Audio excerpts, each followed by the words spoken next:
Today on Country Squire Radio, we're talking Stanwell pipes. Plus, we've got a great pipe question all about trying to figure out what type of pipe is best for beginners versus those that are a little bit more have a little bit more expertise in their pipe smoking journey. Also, we got quick fire questions, listener feedback, some stuff to talk to you about. It's going to be great. Lots. It's awesome. It's amazing. Happening right now on Country Squire Radio.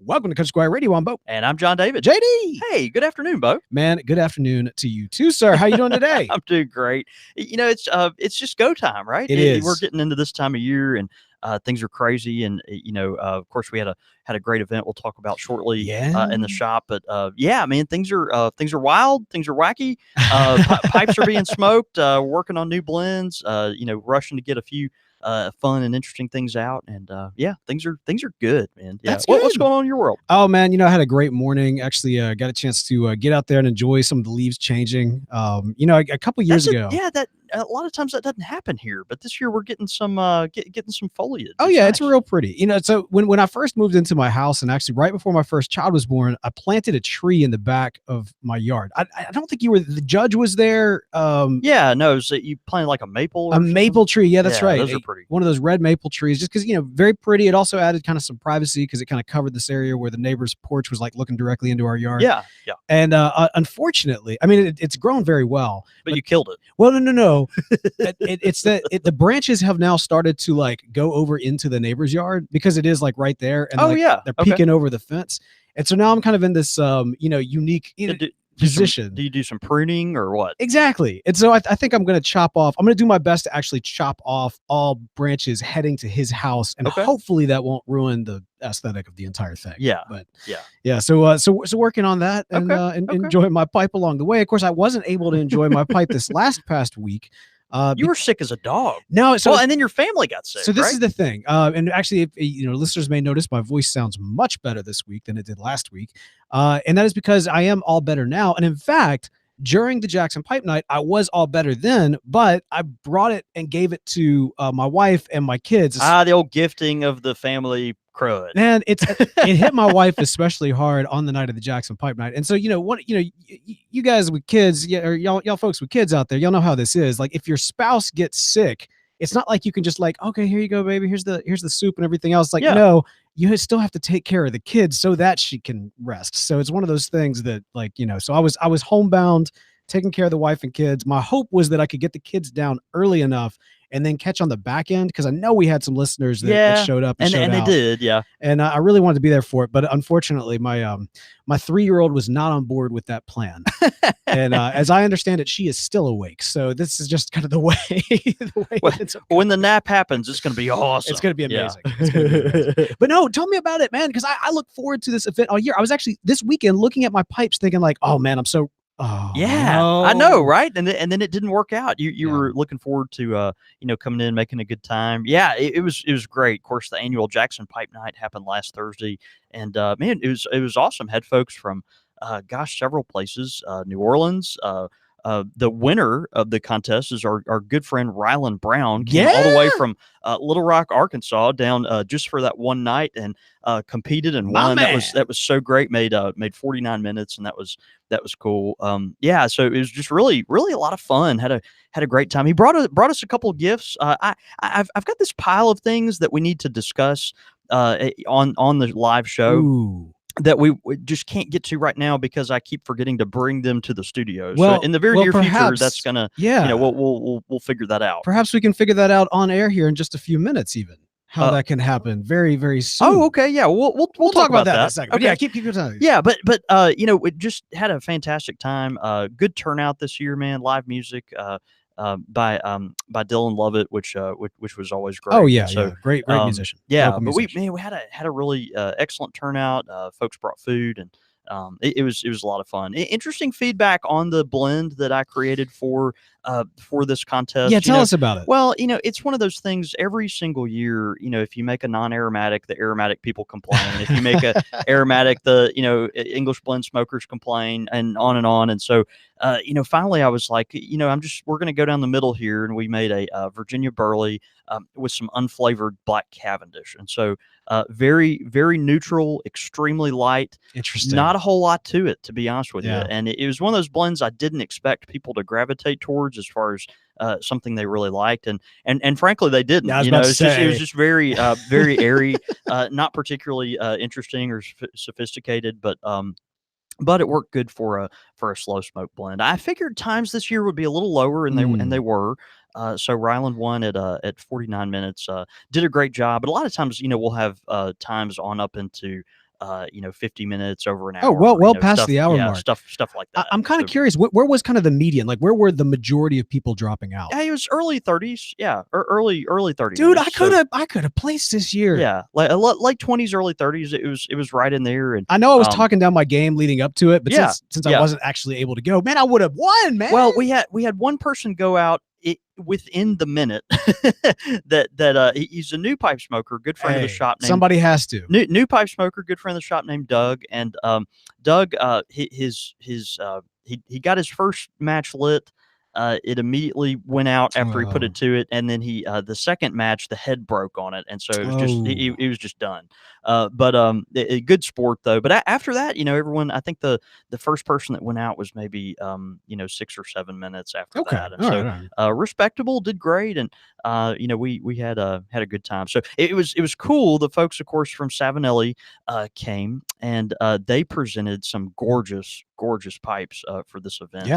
I was actually not familiar with this pipe. It's the Professor, done by Savinelli. It's a very... We should have talked about that for the Professor Archetype. Could have talked about that. Yeah, incredible pipe. It's just a real slim line, straight billiard. I think it's inspired by Albert Einstein kind of thing. But just a gorgeous pipe. Retails for $210, and just really really beautiful. Of course, Ryland, we had another pipe that was part of it as well that the Squire pitched in. It was a Savinelli, one of the artisan pipes, handmade, 100% handmade, Linea artisan. Just a beautiful straight grain all the way around, and Ryland took that one home, and so really a lot of fun. Sold a bunch of Savinellis and had a good time. So it was great. That's good. Yeah, that's good. Yeah, it was good. And congratulations to Ryland for that. That's awesome, man. Like, so the general crowd. I mean, did we have a couple listeners show up? We did. Of course, Ryland came, and our friend Michael Riddell came from New Orleans, which was cool, and some local guys as well. So, always love when the NOLA folks show up. I know. Yeah. It was really good. Mark VV was going to come, but he wasn't able to make it. Had some last minute family stuff pop up. A lot of really meaningful time as well. We had, of course, this past year. If you've listened closely to Country Squire Radio, one of our best friends and dearest members of our community, Jack Harper, passed away. And so we did, I kind of kept this under the hood. We kind of surprised people with this, but we did a special kind of thing honoring him. We actually had Jack's wife Susan come to the shop, and we honored her a little bit. And then we found, I had forgotten this, but we found some audio of Jack, and you can actually go back and listen to this yourself. I think it was Russ Hicks actually who pointed it out to us. It was Russ, yeah. And so we back in 2016, the fall of 2016, we did an episode on Country Squire Radio called "The Long and Short of It," and it was about the long smoke, slow smoke competition, right? And so we had Russ on there talking about some of his thoughts, and then our second guest on there was Jack Harper, and Jack came up and got on mic and was talking about his how his he prepared for the slow smoke, what his experiences were, and of course he the reason we got him on there, he did an hour and 18 minutes in the slow, which is just phenomenal. It's incredible. It's just a really, really good time. And so that was wonderful, and we thought, okay, well, let's do something special with that audio. A lot of people had forgotten we even have that, and so we busted it out, and Susan came that evening, and we actually played that entire interview with Jack there live at the Country Squire, and that was really special. And then we capped it all off, of course, by naming we named the slow smoke competition our annual competition after Jack Harper. Man. And so it is now the Jack Harper Memorial slow smoke competition at the Country Squire, and we're very thankful we had the opportunity to do that. So miss Jack a lot, and it was just very appropriate, very special, man. Yeah, really special, man. So. Well, what a great way to honor him too. I mean, he was he was a gentleman and a scholar in every sense of the word. He was, and an accountant too, and that comes through back in. It does in that. Yeah, I know he's was incredibly meticulous about a lot. I think him and Russ kind of bonded over that. So really pretty cool. Yeah. Well, hey, so coming up here, we got Thanksgiving right around the corner, and we got the Thanksgiving custom cob competition with all the details up. Now, we've said before we got to get those in, and what we've seen in the past is that a lot of y'all get them in kind of last minute, right? And so we're getting down to the last minute. Yeah, y'all got to go ahead and get those into us quick. So if you haven't yet gotten yours in, there is still time. But what's our drop dead date on that? To hurry. The drop dead date is they need to be in by November 12th. Okay, November so that's 12th. A week from today. That's a well, if you're watching live, it is. So yes. that is Monday, November 12th, 2018. That's right. That's right. Okay. You got some days. Get them into the Country Squire. The address and all the rules can be found on our Facebook page as well as our Twitter account. It's the top pinned post on both of those social media services sites, whatever you want to call it. Yeah. So get those in. We want to see what y'all got. It's going to be fun. Yeah, Thanksgiving themed corncob pipe, of course, sponsored by Missouri Meerschaum. We do this. It's a new tradition. We try to do this every year. And the pipe has to be smokable. And we would love some creativity there. Other than a smokable pipe, you have to use the original bowl. But other than that, game on. Let's see what you got. Yep. It's going to be fun. Yep. We're looking forward to that. All right. Before we jump into it, we do have kind of a big announcement. I think it's time to let people know about it. I guess we're going to do this. Okay, so we this past year, it's funny. Actually, just recently, I was pulling, all our stats from this past year and taking a look at, just what has happened in the community and the life of the show. And yeah, I mean, we've had such a big boom this past year. It's been amazing, just how many people have been tuning into the show, finding the show, joined our community, joining the community. It has been, I mean, honestly, it has been incredible to see. And it's one of those things that you kind of feel it, but then when you actually look at the numbers, you're like, oh my goodness, y'all are out there big time, which is so amazing because this year has very much been a year of transition for Country Squire Radio. There's been a lot of big changes, big life changes, especially for 50% of the show. Points at me, yeah. Yeah, I mean, with of course the marriage and the honeymoon, which of course impacts kind of recording schedule, the move, which impacts your recording schedule, moving, yeah, just like the whole new shop setup and everything else. Yep, it's been very interesting for us to kind of figure out and weave what the future of the show looks like as we kind of enter into this new phase. And so part of the changes that have occurred in order to kind of meet the challenges and meet the realities that we are in right now is that we needed to move the live show.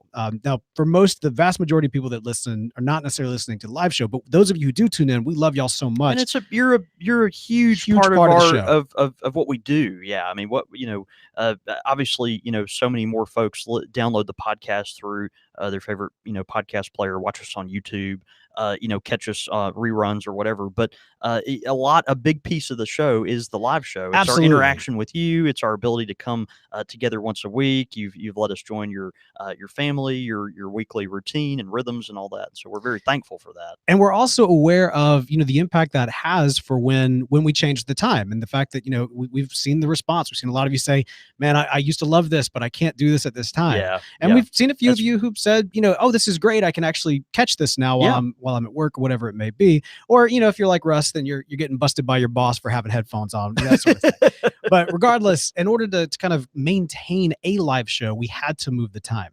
Now, another portion of that, especially during the move, was that we had to record somewhere because obviously if we recorded in the shop, the walls would be falling down around us or being put up around us as the case may be. That's right. Yeah. And so we for the last several weeks, we have been broadcasting from Potisteri Studios, this very high quality setup with look at the coffee sacks up in the thing. Exquisite burlap bags. Yeah, I mean, it's beautiful. It's incredible. Dude, this is high-end equipment. It is.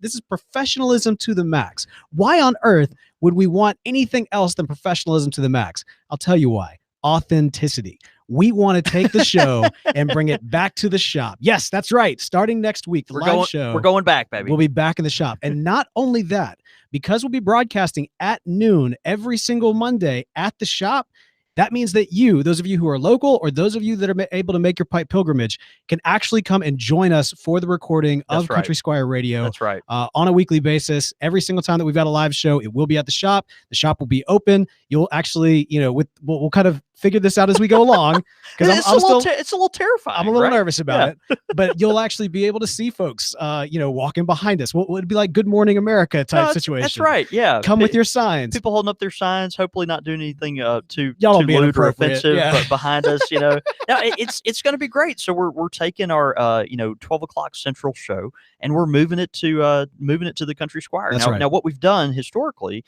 every time we've had a show, it's been in kind of a closed environment, Beau control, a lot of the variables and stuff like that. But that's my word right there. We're going to the shop. And business is going to be open. And we're going to have fun. What have we done? Yeah, it's going to be great. Well, what's so cool? A lot of times, folks will roll through town on a Monday.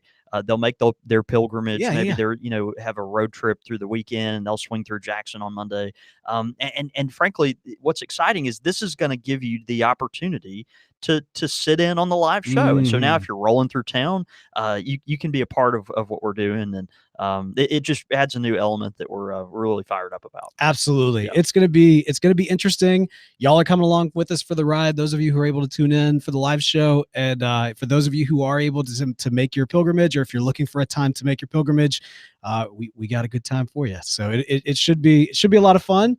We'll be also doing a Squire Select that day, so we'll be drinking in the middle of the day. No, that's right. That's right. It's going to be great. Exciting? It's going to be great. Nothing's going to go wrong. Nothing will spill at all. Everything will be amazing. It's going to be fun. What a disaster.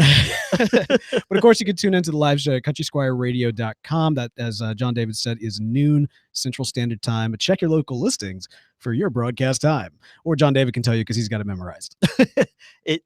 Oh, no, he doesn't. Never mind. Scratch that, Mike. Let's take that out of the podcast. Noon Central, 1 o'clock Eastern, 10 o'clock Pacific. All right, leave it back in the podcast, Mike. Thank you. I love how I'm looking up, like, as if Mike is God. Like, thank you, Mike. Well, he's floating out there somewhere. He's out there somewhere. Yeah. He's down south, so there you go. All right. Man, we've got an awesome show this week. And, I love when we get the opportunity to do this kind of thing, because this is a show, a subject that was directly recommended by a listener. Recently. Yes. Yeah. I think last week, I believe I mentioned on the show that while I was in D.C., got a chance to run into listener Wesley and speak briefly as he was on his way to work and having breakfast and everything. And he mentioned that one of the shows that he would really like us to see, one of the topics he would like to see us cover, is Stanwell. And I was like, and at first I was like, have we never talked about Stanwell? And I looked in the archives and we haven't. We haven't. Yeah. Obviously, we've mentioned Stanwell here and there on the show, but never had a dedicated, pipe carver manufacturer episode based on the historic brand. Yeah. So this is it, man. For Wesley, we're talking about Stanwell this week. Yeah, man. Of course, taking a dive deeper into one of the most, famous, well-recognized brands of the 20th century pipe world. And of course, it's about time we do Stanwell. So, we love looking at these. There's so many incredible stories behind a lot of these carvers, a lot of these pipe manufacturers. We've talked about the origins of Dunhill, moving from making, what was he doing, like buggy whips, and into the pipe world, and, all the incredible family stuff with Savinelli, Peterson, Cap and Peterson, and the list goes on and on. Even some of the smaller houses, that more premium pipes like Costello, just interesting stuff there. But Stanwell, of course, is prolific, right? It's all over the world. You can find Stanwells at any pipe shop worth its salt. And of course, it has a story as well. So back in World War II, that's where Stanwell kind of got its start, and there was a necessity behind it. They were filling a need that that was very much there, that no one was able to do at the time. At the time, pipe making was not a thing in Denmark. Now, if you can imagine Denmark, the home of incredible European pipe making tradition, at the time during World War II, it wasn't really that big of an industry. Of course, over the Mm-hmm. years you have some tobacco. Industry based out of Denmark, but a lot of that came after World War II. That real steady tradition. And really at the time, England was the epicenter of the pipe making world. You had some Sure. families in Italy. You had your core group in southern France that has always been there, whether large or small, but it's been kind of simmering From an uh, industry from an standpoint. industry Yeah, yeah, yeah. standpoint. And then, but the epicenter, of course, was that English pipe making tradition. Even at that point, you Mm. had Peterson there, and just all these incredible brands that we know and love. And so, you've got World War II, and in April of 1940, the Reich came through and conquered Denmark. And so all of a sudden, Denmark, of course, is not accessible to the outside world. Imports from allied countries are just not available. Even materials from other parts of the German Empire at the time just weren't easy to get into the country of Denmark. And so, obviously, there were lots of problems. Pipe smoking and pipe availability was at the very bottom of the list. Wow. Yeah, yeah, yeah. For the average Danish person in 1940. But for folks, tobacco was a daily part of their life. Even before and during the war. And so there was a need there. Folks are like, well, we can't get briar. I mean, if briar is a product typically of Southern Europe, you just can't get it. Huh. They're not able to import it. And Right. so, so you've got this big supply issue once the existing pipes there kind of filtered out of the system, and a lot of folks were looking for pipes to smoke. So enter a guy named Paul Nielsen. There's probably a Danish way of pronouncing that I'm not even going to try. But Nilsson. it's probably closer to that. Aha. Yeah, our friend Mortine Sandve can tell us that. I don't know who that is. The artist formerly known as Morton Oh, Sandeve, Morton 7W. Yeah. the listener formerly Yeah, known. yeah. Yeah. So um, so yeah, Paul, he came into this. He actually had a woodworking or like a wood products company that supplied just a whole bevy of things that wood implements and just different products that were available to consumers at the time, and kind of was able to make a name for himself in this scarce supply during the early 40s there, and so he was like, we've got to, people want pipes, they want pipes, but we can't get briar. So what are we going to do? Well, he started making pipes out of beech wood.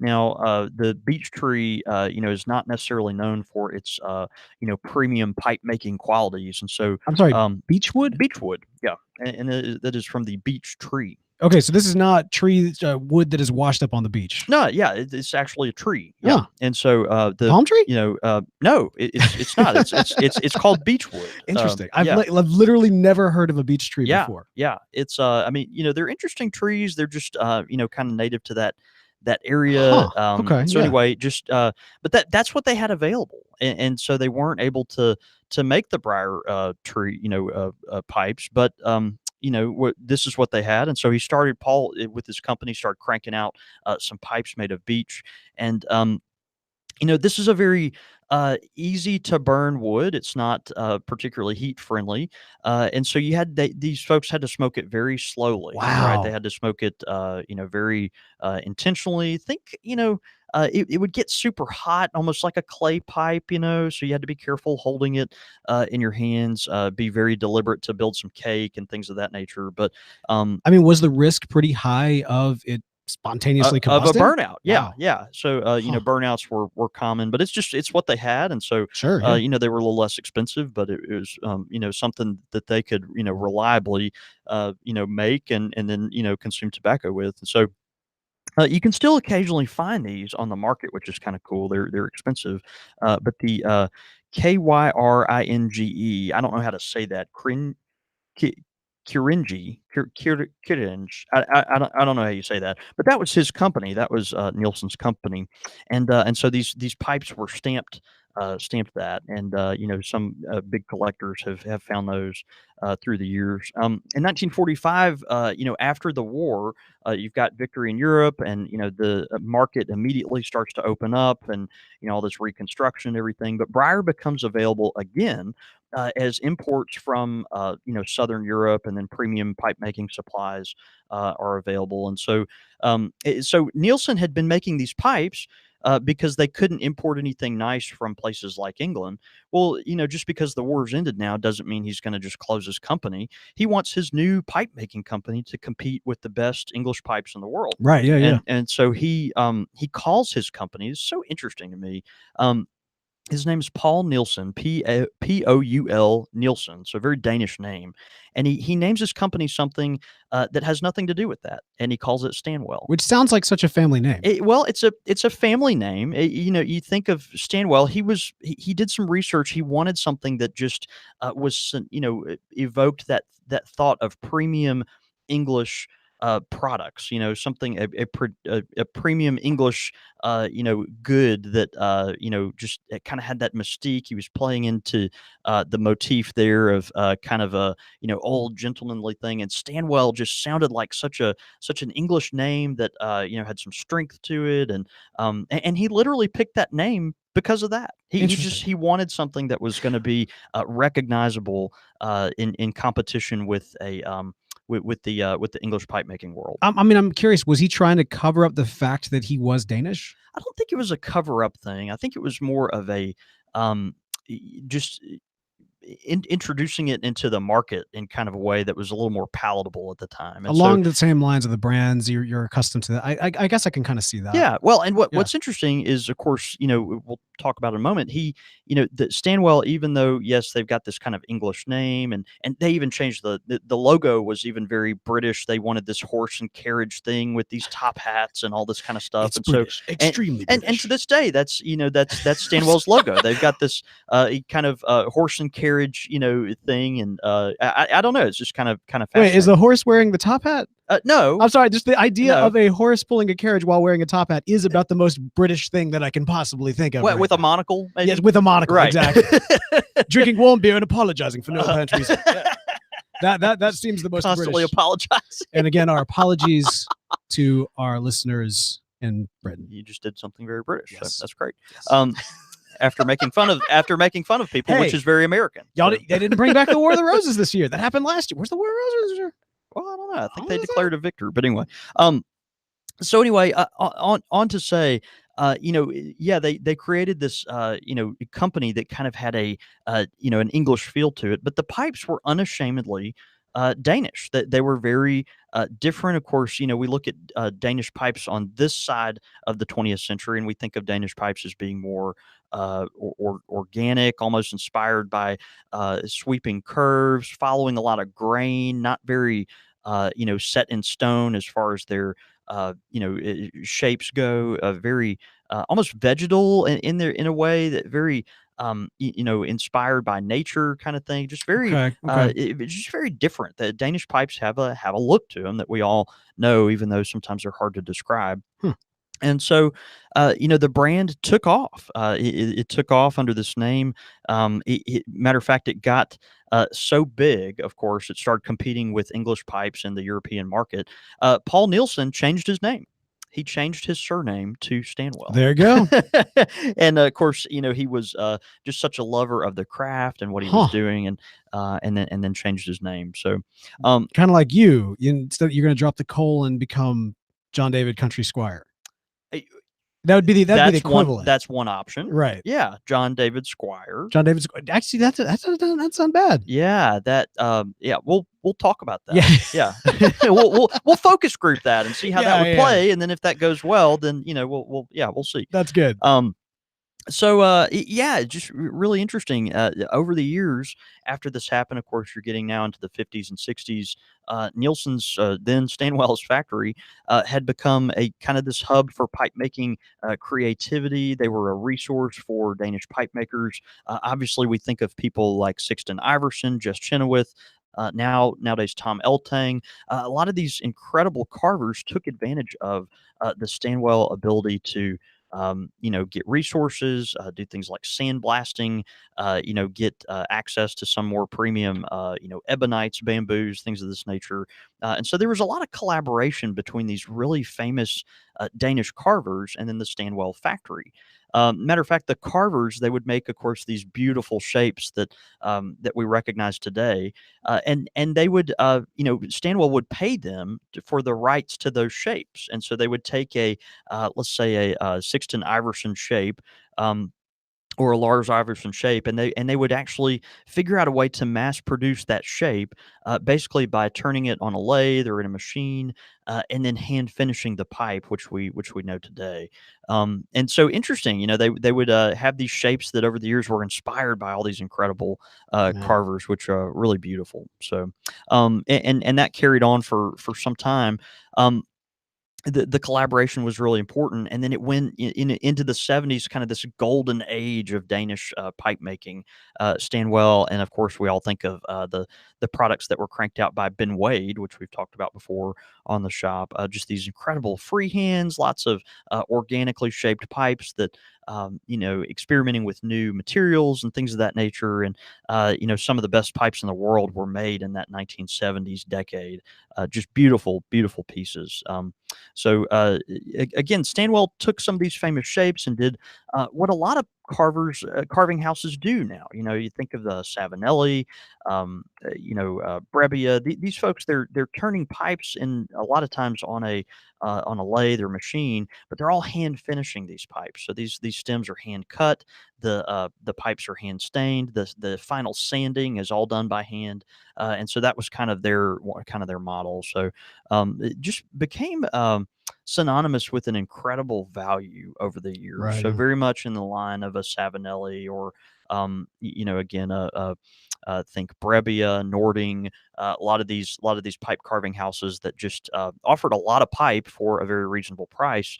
Although it was considered a premium pipe, is considered a premium pipe. It was very accessible to kind of your everyday man, and so they chugged along through the years, of course, cranking out a lot of hits with their pipe making stuff, various shapes. Some of those Danish inspired shapes are still very coveted and sometimes hard to get now because Stanwell makes less pipes than they used to. Obviously, one of their most famous shapes of recent years has been the Hans Christian Andersen series, which the church warden pipe enthusiasts in the community love. This is I think we actually mentioned it recently on the show, but the Hans Christian Andersen series, it's a church warden convertible to a regular size pipe. Which is extremely, popular. These tend to be a little more expensive pipes. Retailing somewhere in the 150 to 175 range, U.S. dollars, but just an incredible value. And they come in a filtered and a non-filtered version. So just beautiful pipes and really, really good. But there's a convenience factor there. You get a church warden pipe, You but get also, two for the price of one. yeah, it's just kind of nice. So, um, because the pipe market has changed so much in recent years, Stanwell, they actually, although they still make tons of pipes, great, incredible name, and the quality is certainly still there.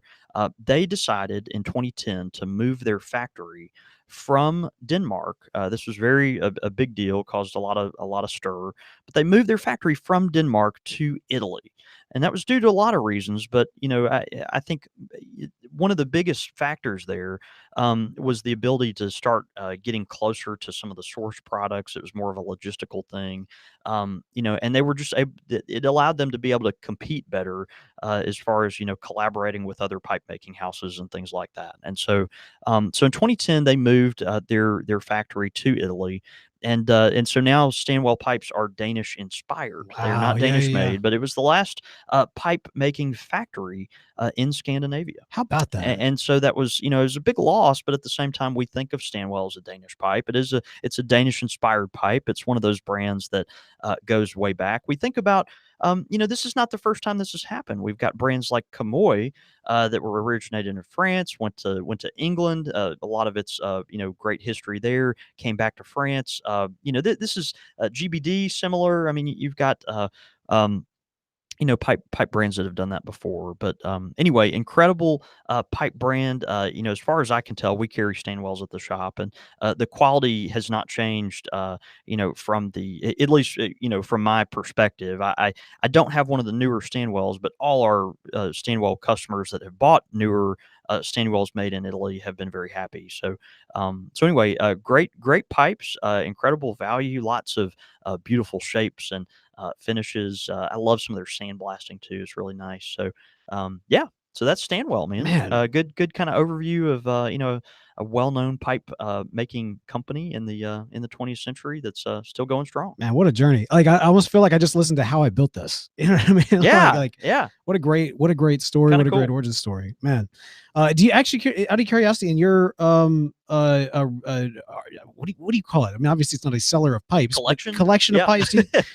I have two. Yours goes beyond a collection. Let's be honest. Well, Like I'm trying to be kind of good about this. I've got currently I have kind you of have like this. a museum of pipes. Well, no. I've probably owned in my life over 200 pipes, but I've whittled it down. And I've got, I don't know, maybe somewhere around 80 or 90. I've got a pretty firm one in, one out policy. So if I get a new pipe, Smart. Yep. then I'm gonna either gift one or sell it or do something with it, because I just don't need any more. I want things that I'm gonna smoke, and at some point you just feel shamed because of how many pipes and tobaccos you have. But I do. Getting married will do that. I know, right? Yeah, no, exactly. So I do have a couple Stanwells that I really like. One is one of the newer ones, although I think it was still made in Denmark. It's the Trio. It's smooth, very beautiful, Danish inspired billiard, real classic pipe. And then one is a kind of a pot shaped Stanwell from the my best guess is early 80s. Real beautiful pipe, ebonite stem, very classy shaping, lots of straight grain and things like that. And so it's one of my favorite flake pipes that I turn to pretty regularly. So great stuff, pipes, man. Yeah. Well, an amazing company to learn the history of with some good quality pipes. And another great company that we love the history of and the great quality pipes that you get from them is our good friends at Missouri Meerschaum. No, that's right. That's right. And we've never really talked about the hardwood pipes made by Missouri Meerschaum. It's one of those hardwood corn. Well, because we think of corncob pipe, and so many of their best sellers are obviously on the corncob side. They are known for it. That's what their kind of wheelhouse is. But it's interesting. We talk about Stanwell, the beechwood pipes they make. Well, a lot of American traditional pipe making stuff has been in pipes that are made of things other than briar. Yeah. Right? You think about the everyman that was looking for just what he had around him and the ability to make pipes from the material that he had access to. So of course our friends at Missouri Meerschaum for decades now have been making maple and cherry pipes that are really beautiful. And so of course today we are talking about the Ozark Mountain Hardwood Pipe. The Ozark Mountain Hardwood Pipe from Missouri Meerschaum is a popular option in our series of mid-size pipes. It comes in two colors and shapes: maple oval straight or a cherry Rob Roy bent. Both pipes come with a black bit. The Ozark Mountain is a super value for a genuine hardwood pipe. And of course, just beautiful pipes. They have the traditional black bit that you think of, and a nice, generous, medium-sized bowl. So very classy. Something if you don't quite have the guts to go to a corncob pipe for whatever reason, you might don't have the guts. Well, no, everyone should, because it's such a good smoker. But if you want something that looks a little more traditional, maybe or a little more recognizable, but at a really good price, but an excellent price, the Ozark Mountain Hardwood Pipe is available for $6.99 on Missouri Meerschaum's website. You can get it straight from the source at corncobpipe.com. And we've never talked about the hardwood pipes from Missouri Meerschaum. So if you have one, if you smoke one, tweet that picture into us. We'd love to see you smoking that pipe. We'll get that back out. And of course, let Missouri Meerschaum know that you heard about them from our show. That's right, man. Yeah. Pipe question of the week this week comes in from listener Rosh. Rosh has to say, Beau and John David, are there pipe designs that are easier to smoke than others? Maybe ones that beginners should really gravitate to. Yeah.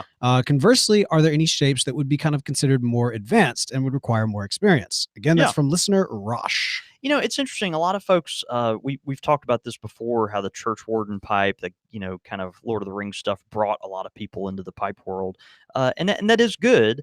But honestly, a church warden pipe is not the best pipe to start on. No. It's clumsy, it's hard to clean, the draw is different. A lot of the bowls are too small. And so The church warden should be really more about the marketable boss of a video game. All right, hear me out on this. Okay. Like in a video game, a lot of times they put in front of you, here's the massive dragon, or here's like the zombie king, or whoever, like the big person you're supposed to fight at the end of the video game. Like he's on the box art, he's on all the promotional stuff. But when you get into the game, you don't go up and like try to slay the dragon. You got to fight through some goblins and stuff Hey, first. the little orcs and stuff. Exactly. Yeah. So in many respects, the church warden is that. You gotta fight your way through it. You gotta kind of work your mechanics. Your down. 5.5 inch straight billiard is the entry level goblin. Exactly. Right? Exactly. Yes. No, so very interesting comparison there, Beau. And spot on. It was fantastic. I'll give you that. A medium sized bowl is typically where you want to start. I think most people are smoking their pipe because they're wanting something to relax. They're going to take a little time. They're not doing it for a quick smoke break necessarily. Large bowls, occasionally, real large bowls, can be maybe a little too hard to keep lit. If you're not aware of how to puff them because they just have so much volume of tobacco, they can be a little frustrating. So a medium-sized bowl, which is a real kind of conical shape, I think is helpful. Other than that, folks argue: do you want a bent pipe or a straight pipe? I'm a straight pipe smoker for the most part, although I do have bent pipes that I love. But I do think for a new pipe smoker, a medium-sized bowl with a straighter stem, maybe not a purely straight stem, although that's good, but a straighter stem. Those pipes are going to smoke a little drier. And so might help you to keep it lit easier. That's my experience. One thing though, a lot of folks that just smoke bent pipes, they really like a bent pipe because they can see what's going on in the bowl a little better, and so that might help a new smoker too. I think that's a good observation. The main thing is just having a pipe that has a kind of a medium sized bowl, nothing crazy going on. You want something that's going to fit in your hand comfortably. And the best way to know if this is going to happen is to obviously get your hands on it before you buy the pipe. And so for some people that's not possible, but if you are buying your pipe online, ask the retailer for dimensions. I wouldn't get a very short pipe. I wouldn't get a very long pipe. You want something in kind of that 5 to 6 inch, 5.5, 6 inch range as far as length. And I think that's your sweet spot. So that's where I'd point you, Ross. There you go. Great question. Rosh actually sent in two questions, so we'll have his second question next week. Okay, great. But hey, if you've got a pipe question of the week, be sure to send that in to us. That's show@countrysquireradio.com. Again, that's show@countrysquireradio.com. All right, man. Quick fire question. Yeah. Sorry, Mike. Quick fire questions. All right, man. We got some quick fire questions coming in from the listener formerly known as Morton Sandevi. Poor guy. Well, we love you so much, brother. All right, are you ready for this? Yeah. ABBA or the Bee Gees? Wow. The Bee Gees. The Bee Gees. Yeah. The Bee Gees. With no disrespect to Not ABBA. super familiar with either, to be honest, but I'm going to go with the Bee Gees. I don't know that they're really either. Like we would not be the target audience, I don't think. For either. Yeah. Yeah. But yeah, between the two, you gotta go with the Bee Gees. Okay. You're not gonna know either of these. Game of Thrones or Black Sails? Okay, I'm gonna go with Game of Thrones. I've read the first book and a half. You have? I've read the first book Dude, and a half. You didn't tell me this. In Game of Thrones. I got about halfway through the second book, and it was just, there were just so many people dying. It was kind of. You need to get all the way through the end of the third book. If you want to drop off, then that's fine. But you have to get to the end of the third book. I don't know, man. It's like there's just no stability at all. It's kind of. There's a lot going on that maybe I just didn't want to. I don't know. It's just it didn't fit me the way I thought it would. You got pretty far in for a book and a half. No, I did. Yeah, the first book. I mean, like, and I don't read, but I mean, like, I just consumed that thing. Like, it just really captured my mind. I found a series I like recently called the Rhaenyra Chronicles. Oh, cool. And it is really, really similar in feel to Game of Thrones. Kind of raw, but not nearly as raw. There's not as much, kind of sex and adult, violence. Adult, themed stuff. There's some of that, but not nearly the sure. the amount. But not HBO level. Well, I mean, I've worked my way through probably about 6 of those books, and those have been good. It's similar feel, lots of warring kingdoms, winter is coming kind of stuff. Yeah. But anyway, it's yeah, I'll go with Game of Thrones because I don't know what the heck Black Sails is. Fair enough. I mean, so I still maintain that season 2 and 3 of Black Sails is some of the best television ever. But if you look kind of holistically, there's a lot more Game of Thrones to go after. So Game of Thrones has better individual episodes, but as an entire season, Black Sails is it's Starz's attempt to compete with Game of Thrones. Yeah. But what they did was they took the Treasure Island children's book and gave it kind of an HBO-esque prequel story. Yeah. Of, Long John Silver, how he became Long John Silver. So when you first meet him, he still got both of his legs. You meet his captain, but then they also incorporate a lot of Golden Age, like historical pirates in there and give them kind of a unique spin, let's say. No, it's good. And so it's very, if you're into pirates, as I am, right, you'll enjoy it. But it's the second and third season of Black Sails are phenomenal. The first and last are, the last one, not as good. All right, Shay or Fidel? Okay, so Mortine, I love you, but if it's gonna be picking between Che and Fidel Castro, I'm gonna take a hard pass and say neither. I'm gonna. So here's what I'm gonna do. Okay, let me. Okay. Let me ask you, Hitler or Stalin? Right.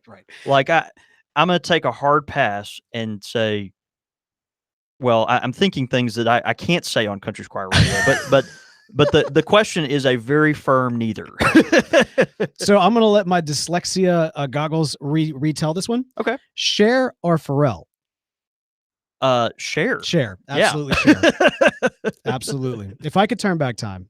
Which we did this weekend. We did. Yeah, that happened. It was Cher Day. Yeah. Share it with a friend. All right. Rebel or Rebel Scum? Rebel Scum. You gotta have the Rebel Scum. You Rebel Scum. And then finally, rabbit or hare? I don't think I've ever referred to a rabbit as a hare. Although a hare may be like technically a different thing that I'm just not aware of. Tortoise and the hare. Yeah. There's that. I'll go with rabbit. It's interesting because we actually, my kids and I just had the story of the tortoise and the hare. So like that's more top of mind. But yeah, I think I'm going to use rabbit more often than that. So that's good. Absolutely. There you go. Rabbit. All right, Morton. There you go. Thanks so much for those quick fire questions. And hey, if you've got some quick fire questions for us, we'd love to see those in. Send those in at show@countrysquireradio.com. Yep. It's interesting, the Game of Thrones thing. I've been helping out as a third host of the Tolkien TV Talk podcast about the upcoming, quote unquote, upcoming Lord of the Rings television series that Amazon's putting out. That is going to come out basically as soon as Game of Thrones is over. Then the Amazon series just happens to start. And it was funny because this past episode that just came out today, we've had this long hiatus because we hadn't had any news. But this past episode has a ton of news about the show. And then the one that's coming out in December, I'm really excited about because I basically get a chance to pitch what I think a good Game of Thrones or a good Lord of the Rings television series should be. Yeah. And I want to encourage everybody to check that out. Okay, Talking TV good. Talk. That sounds cool. All right, man. We got some great listener feedback in. Let's see. These are all wonderful iTunes reviews. Okay, before actually I jump into the iTunes reviews, I got to give a shout out to Boy Scout 456. Yeah. Speaking of pirates. Because Boy Scout, we're not reading his reviews today because I have an order that I go down, and if I get it out of order, then I'm going to mess it up. Yeah. But in his review, he mentions that he can't wait to like play Sea of Thieves with the Squire Scallywags. And so I don't know who you are, Boy Scout, but like message me. Captain Jorvik is my Xbox handle. You are most welcome to join the Squire Scallywags. We're sailing on Tuesday night. We'd love to have you with us. I'm very thankful for this. I just I'm also very lost. Yeah. All right, man. We also got Spudzer. What did Spudzer have to say? Spudzer on iTunes. He says, "Only the best. I'm a newish pipe smoker and found this podcast about a year ago. I'm hooked. My work allows me to listen to my headphones all the time, and I ran through all of the backlog I can. The show layout is perfect, and hosts are awesome. If you are a pipe smoker, this podcast is a must." Spudzer, thanks, man. We appreciate those words. Very generous. Absolutely. We also had Writing Rave, who said, "Fun show. I've really come to enjoy and look forward to this podcast. The chemistry between the hosts is electric, and the information is always useful. Thank you so much. Yeah, those iTunes reviews are huge. We love getting those in. Man, I've been monitoring. I don't always do this. I did this particular week, especially because I probably won't be able to do this again once we start the new format. I know, right? It's gonna be different. But I've been monitoring the actual YouTube chat. Yeah, good. And so first of all, everybody got a big kick out that I was here. And they immediately reminded me why I should not watch the YouTube chat, as they apparently are now planning to come to the shop during the live show dressed in Speedos to hang out behind us. Now, of course, this is all orchestrated by none other than Brian Levine, our frenemy over at Pipes Magazine. Wow. And the Pipes Magazine podcast. A speedoed Brian Levine. He's trying to destroy our audience. That's what. You know what? We've called out the hounds on me, right? The meme hounds. We've called out the hounds on Beau. Yes. It's finally time we call out the hounds on Brian. A speedoed Brian Levine. Wow. Look, Brian, if you're gonna run with the big dogs, I mean, be prepared to take some licks, man. Yeah. Like bring it. A speedoed Brian Levine. I would be honored. The Squires and Pilgrims are ready with the memification. It's coming, Brian. It's coming for you. I'm terrified, and also really excited. Yeah, but yeah, let's keep it clean, guys. Let's keep it clean. As clean as possible. Right. Wow. Also, shout out to Typing Piper, who was tuning in for the live show first time. Oh, that's great. Yeah, man, good fantastic. Thanks for joining us. Also, they were trying to squeeze me for insider information on various tobacco release dates. We don't have that kind of information. We don't have that kind of information. We don't. One of us might, but we don't. Certainly not me. Coming out soon, baby. Coming out soon. So don't hit me up for information that I currently don't have and that we don't have. We as a unit together. As a collective unit. Yeah, right. And that's all I'll say about that. All right, good stuff, man. Well, hey, look, I'm really excited. Next week is going to be a monumental episode. It'll be great. Yeah, I'm really fired up about this. It'll be this present some new challenges, but I think it'll be a lot of fun. Yeah, I mean, it's going to be nerve-wracking. Let's be honest. It's for me, it's going to be for Beau. For me, I'll have a lot of fun. You're going to be terrified. I think Mark even mentioned in the live chat, he's like, "Oh, this will be great. This will give the chance for people to meet the Hurricane live on air." I was about to say maybe the Hurricane will swing by and have a glass of whiskey with us at 11 o'clock in the morning. Yeah, it's over. You realize it's over if that happens. He probably would though. That's he's probably already at the shop. There right now. Yeah. Halfway through a fifth of Old Charter. Man, but it is going to be a lot of fun. Yeah. Guys, we also want to remind you, if you have not done so already, to pick up your Missouri Meerschaum pipe and get to customizing it and get it into the shop quickly. Yeah, we're excited about that. I will say this: if you should I say this? Okay, if you're running tight on time and it looks like it may be a day late, just let us know. You need to let us know before the date. Let us know. Before the 12th. You can't call us on like on the 13th and say, "Oh, it's coming in." But if you call us before the 12th, I think we can make that work. Yeah. No, that's right. Oh, we failed to mention also, Beau, that of course the winner is going to get a beautiful handmade customized trophy, gluten-free, free range, low carbon footprint trophy from the York factory.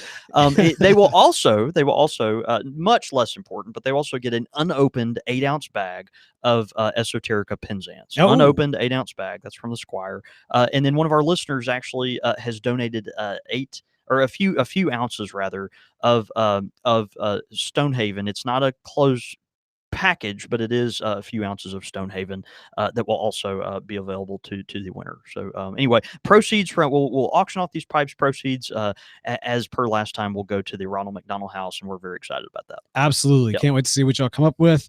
It's going to be a good one. Again, if y'all want to join us next week for the live show, you can. CountrySquireRadio.com is the place to do it at noon Central Time. And of course, the other times are 1 p.m. Eastern and 10 a.m. Pacific. All that information and more can be found at CountrySquireRadio.com, where you, of course, can also find our social media information, where you can keep up with us throughout the week. I'm at The Real Beau York. I'm at John David Cole, or you can get us at the shop at @_Country Squire. And, of course, the show's handle is at Squire Radio. But once again, all that and more can be found at CountrySquireRadio.com. All right, man. Dude, I had fun. That's a fun That was episode, good. man. I'm gonna go smoke my Stanwell this afternoon. Yeah, you know what? Yeah. This would be the day to do it. I think so. Yeah. You know, I probably shouldn't mention this so late in the show, but I did think about it the entire time. Actually, when meditating for this podcast, every single time that we've ever talked about Stanwell, it always makes me think of Arrested Development because, of course, their nemesis Oh, the competitor, was right? the Stanwells. Yeah, no, that's right. Yeah. And they had a shadow company or a what do you call it? A shell company Right. that was called Sit Poor because it was the exact opposite of Standwell. So to throw them off, they called it Sit Poor or something great. like that. Oh, that's great. Anyway, all right. Well, that's gonna do it for us for this week's Man. Let's go have a day. See you, brother. Bye, guys. Thank y'all so much. Yeah, thanks for hanging out. This was great. Yeah, getting into a rhythm, baby. We'll see y'all next week where it's gonna be insane. Out of control. Yeah, you definitely want to join us though. Oh, absolutely. Bye, y'all.